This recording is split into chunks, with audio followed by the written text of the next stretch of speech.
आप पाकिस्तान में सदर जो बाइडन की आने की बात करना चाह रहे हैं। पाकिस्तान में तो कोई व्लॉगर भी आना पसंद नहीं कर रहा। हमें जाना चाहिए या नहीं जाना चाहिए, दैट इज अगेन डिबेटेबल। दोनों सूरतों में हम कॉन्सिक्वेंसेस फेस करेंगे। अगर हम जाते हैं तो हम लोग ये प्रूव कर रहे हैं कि India is on the right, जो कि इंडिया में हो रहा है। और अगर हम नहीं जाते तो that proves India is wrong. मगर इस हम तो मेंबर ही नहीं है, जाएंगे कैसे? हम तो G20 और G7 दोनों का पार्ट नहीं है ना। क्या आपको लगता है कि वाकई में इंडिया हमारा दुश्मन है? नहीं, मैं नहीं मानता। हमको लगता है इंडिया हमारा दुश्मन है? हाँ जी, हमारा दुश्मन है। हाँ जी, ये कह रहे थे। जी हम अपने दुश्मन, वो तो पीछे रह गए ना। जी समिट का मेंबर नहीं है तो कोई इतनी परेशानी की बात नहीं है। हम लोग नेटो के मेंबर्स हैं, बट क्या कर लिया, रशिया नहीं है, तो दैट इज अगेन क्वेश्चनेबल। बड़ी सारी चीजें इसमें। हम OIC के मेंबर हैं, लेकिन हमने क्या कर लिया? हमारी कोई इम्पोर्टेंस नहीं है। OIC का एक भी मेंबर हमारे साथ खड़ा नहीं होता। तो मुझे लगता है कि हम G20, G7, OIC किसी के भी मेंबर हो ना हो, कोई हमें खातिर ख्वाह लाता ही नहीं, हमारी कोई औकात ही नहीं। वहाँ पे किसी को लोगों को राइट्स नहीं मिल रहे, जबकि राइट्स की वायलेशन हो रही है। सिर्फ उस चीज़ को छुपाने के लिए उन्होंने इस कल्चर को किया रंगारंग, और इसके पीछे उनका और कोई मकसद नहीं है। अंग्रेज दवाई बनाकर वो जहन्नुमी है जो अच्छी दवाई बनाते हैं। हम डुप्लीकेट दवाई बनाकर आवाम को मारकर फिर भी हम कहते हैं जन्नत के ठेकेदार हैं हम। पहली तो बात यह है कि ये जो मेडिसिन का शोबा है ना, मुसलमानों का है।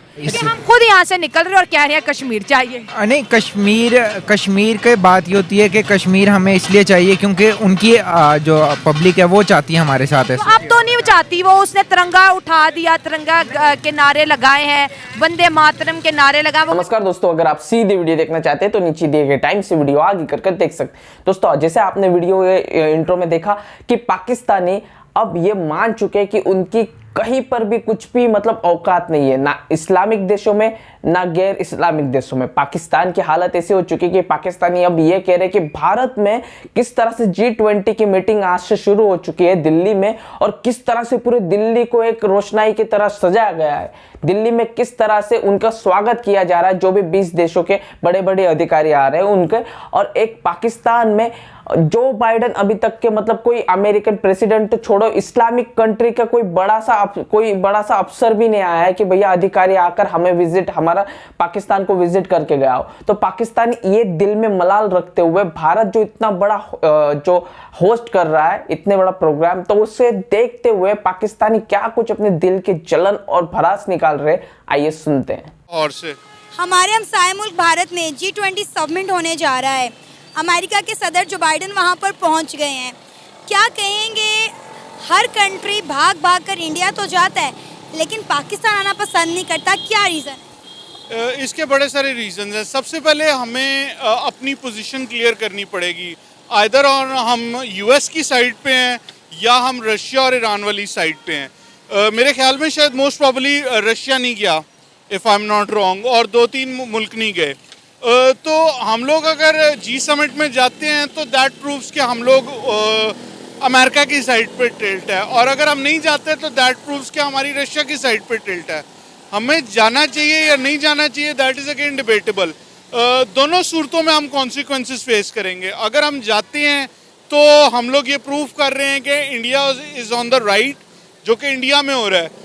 और अगर हम नहीं जाते तो that proves India is wrong. मगर हम तो मेंबर ही नहीं है, जाएंगे कैसे? बात करें G20 समिट जो कि इंडिया में हो रहा है, 19 कंट्रीज वहाँ पर मौजूद हैं, और भारत ने इस मीटिंग को फेस्टिवल कल्चर बना दिया। हर तरफ जो है उनके भगवानों की पिक्चर्स हैं, फूल है, लाइटिंग है, लेजर लाइट्स है, हर तरफ पूरा दिल्ली जो है चमक रहा है, और इतनी ज़्यादा अट्रैक्शन है कि यूट्यूब पे इसके अलावा और कोई टॉपिक ही नहीं दिख रहा। बिल्कुल ऐसी ही है। असल में उन्होंने बेसिकली अपने कल्चर को प्रमोट करने के लिए ये सब कुछ किया। उन्होंने बेसिकली उनकी इंटेंशन ये थी कि कल्चर को प्रमोट किया जाए और इस तरह वो अपने दुनिया को पॉजिटिव अपना इमेज दे सकें, जो कि असल में ऐसा कुछ भी नहीं है।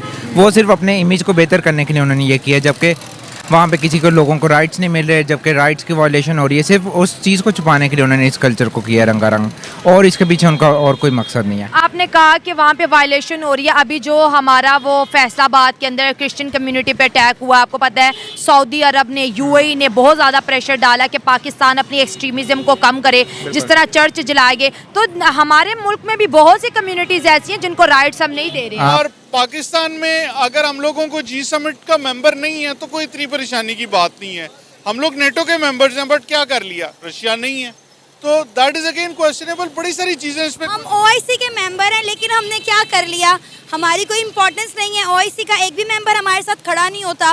तो मुझे लगता है कि हम G20, G7, OIC किसी के भी मेंबर हो ना हो, कोई हमें खातिर ख्वाह लाता ही नहीं, हमारी कोई औकात ही नहीं। इसकी वजह बहुत ज़्यादा ये है कि इंटरफेरेंस बहुत ज़्यादा, हमारी फॉरेन पॉलिसी जब तक फ्री नहीं होगी तब तक हम कोई भी इम्पैक्टफुल वो नहीं डाल सकते। पीटीआई की गवर्नमेंट में ये जो हुआ था, जो पायलट गिराया था और जो सारा वाक़या अभिनंदन, वो एक अच्छा स्टेप था, क्योंकि वजह यह उससे हम लोगों की मार्केट में एक वर्थ थी।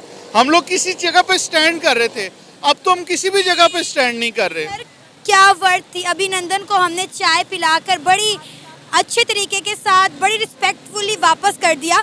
बिलावल जरदारी साहब का कहना था कि खौफ से हमारी काम पे टांग गई थी। बात ये जो एक वहाँ पे फैसलाबाद में जो हुआ उसका बहुत अफसोसनाक वाक़या है, लेकिन हमारी पंजाब पुलिस ने उसके अगेंस्ट एक सख्त कार्रवाई करते हुए जितने भी मुल्ज़िमान थे उनको 24 घंटे के अंदर, कुछ को 48 घंटे के अंदर उनको जेल में किया। और इंटरनेशनल मीडिया इस चीज़ का गवाह है कि हमने क्रिश्चियन कम्युनिटी को बहुत ज़्यादा प्रोटेक्ट किया है और उनको उनके राइट्स दिए गए हैं। अगर आप कंपेयर किया जाए इंडिया से, तो इंडिया ने कश्मीरी के मुकम्मल राइट्स आज तकरीबन 2 साल होने वाले हैं, आज भी उनके राइट्स मुकम्मल तौर पे हम जब बाहर पाकिस्तान, क्योंकि हमारा मसला उनके साथ कश्मीर का ही है, इंडिया क्या, हमारा और इंडिया का मसला सिर्फ कश्मीर का ही है ना। कश्मीर के अलावा भी कई मसले हैं। कश्मीर तो एक बुनियादी मसला है। कश्मीर से बढ़ के और मसले ये हैं कि वो उन्होंने आज तक हमें उस लेवल पे एक्सेप्ट नहीं किया जिस तरह हमारा एक पड़ोसी मुल्क बनता है पाकिस्तान का। बाकी जिस तरह और मुल्क हमें वो इक्वल राइट दे रहे हैं, इंडिया आज तक हमें वो इक्वल राइट्स नहीं दे पा रहा। पानी का मसला देख लें, वो हमारे जब होता है आप भी जारियत करके हमें पानी का नुकसान पहुंचा रहे होते हैं। दहशतगर्दी इंडिया हमारे मुल्क में कर रहा होता है। कश्मीर से बढ़ के भी और भी कई मसले चल रहे हैं हमारे पास इंडिया के। हम जब इंडिया से बात करते हैं, वहाँ के लोग भी हमारे शो में पार्टिसिपेट करते हैं ऑनलाइन, ठीक है, मीटिंग के थ्रू हम उनसे बात करते हैं, तो वो कहते हैं कि आप सिर्फ कश्मीर करते हो, तो आपने बेसिकली कश्मीर के लिए किया कि जो कश्मीर आपके पास है आपने आज तक उसको डेवलप नहीं किया, और आप हमारे कश्मीर की बात कर रहे हो। चलो मान लेते हैं कि वो कश्मीर हम ले भी लेती हैं। इस वक्त पाकिस्तान के बंदों को रोटी और रोज़गार देना इतना बड़ा मुश्किल है, तो 60% जो कश्मीर और जम्मू है उसका हम क्या करेंगे बताएं। हमारे पास तो पाकिस्तान को चलाने का कोई प्लान नहीं है, तो कश्मीर और जम्मू का क्या करेंगे। देखें, बात ये होती है सबसे बढ़ के आज़ादी होती है। आज़ादी के बगैर कुछ भी नहीं आप कर सकते। आज़ादी नहीं है तो हमें गुलाम है। गुलाम की कोई ज़िंदगी नहीं होती। इंडिया अगर सब कुछ दे रहा है तो आज़ादी नहीं दे रहा, तो वो उनके आगे गुलाम ही है। आज़ादी सबसे, अब देखें बात यह है पाकिस्तान के में जो आज़ाद कश्मीर हमारे साथ एसोसिएट है, मुकम्मल आज़ादी है। अगर जो इन्फ्लेशन है, इन्फ्लेशन पूरी दुनिया में, सिर्फ पाकिस्तान में नहीं है। आप यूके को देख लें, यूके में इन्फ्लेशन है, लेकिन क्या है वहाँ पे आज़ादी है। इंडिया में भी इन्फ्लेशन है, लेकिन क्या है वहाँ पे गुलामी है। गुलामी और आज़ादी में एक ज़मीन आसमान का फ़र्क है। कैसी गुलामी है, क्योंकि हम इंडिया और पाकिस्तान के टॉपिक पे, हालांकि हम फेस्टिवल पे डिस्कस कर रहे हैं, लेकिन टॉपिक हमारा ज़रा ऑफ चला गया है कि हमने आज तक किसी मुसलमान को वहाँ से यहाँ आते नहीं देखा कि मुझे वहाँ पर जुल्म हो रहा था, या हमारी एम्बेसी में कोई एप्लीकेशन गई हो। आजकल ऑनलाइन ज़माना है, आप भी ऑनलाइन अप्लाई करते हो, मैं भी, तो यहाँ पर कोई आया नहीं है। फिर भी हमारा हमेशा ये स्टांस रहता है कि